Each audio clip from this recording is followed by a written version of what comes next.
Alors, on poursuit aujourd'hui notre série consacrée à la communication politique des présidents de la République, de la Ve République. Après De Gaulle, Pompidou, Giscard, c'est le tour de Mitterrand. Alors, Mitterrand n'a pas commencé sa carrière comme un grand communicant.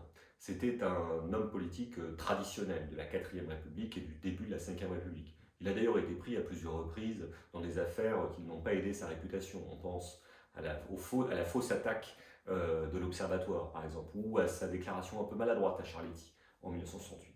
En 1974, alors que politiquement il est assez fort, parce qu'il a réussi à être le candidat unique de la gauche, il va perdre contre Giscard, certainement parce que ce dernier, Giscard, sera plus fort que lui dans le débat télévisé.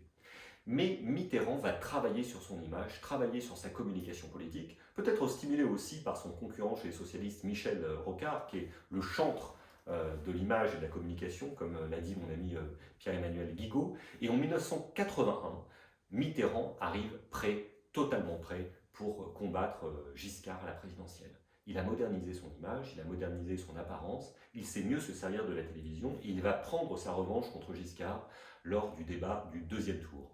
Quand Giscard va vouloir dire qu'il est l'homme du passé, Mitterrand va lui dire « mais entre-temps, vous êtes devenu l'homme du passif ». Mitterrand, à cette époque, c'est aussi une affiche de campagne magistralement créée par l'équipe de RSCG avec un slogan « La force tranquille », qui pourrait être un slogan appartenant à un candidat conservateur ou de droite, mais qui va être utilisé par Mitterrand pour trianguler l'opinion publique et s'adresser à une partie de l'électorat qui ne lui est pas spontanément favorable. Il gagne la présidentielle de 81. Les premières années sont difficiles, de sorte qu'il est obligé de réinventer sa communication à partir de 1984 autour de Gérard Collé, qui est un de ses collaborateurs, et de Jacques Pilan, qui est un spin doctor de Londres. Ensemble, ils vont imaginer ce qu'on appellera la communication jupitérienne. Quelle est l'idée?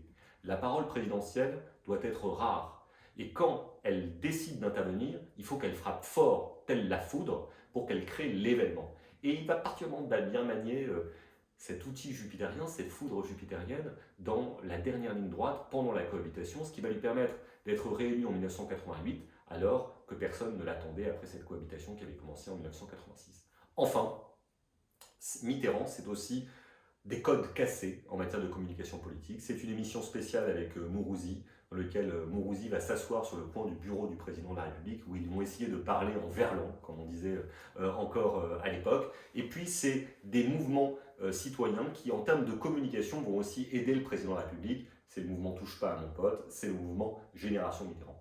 Bien évidemment, là aussi, la fin du deuxième mandat de Mitterrand lui sera moins favorable en termes d'image. Il sera profondément atteint par la maladie, des révélations sur sa vie privée, sur son passé pendant la période de Vichy et ses amitiés parfois contestables. Mais ce qui reste de Mitterrand, ce sont évidemment bien sûr des actions, mais c'est aussi une grande maestria dans l'art de la communication, une communication peut-être jupitérienne, parfois un peu lointaine, mais correspondait bien à ce personnage auquel les Français sont tant attachés.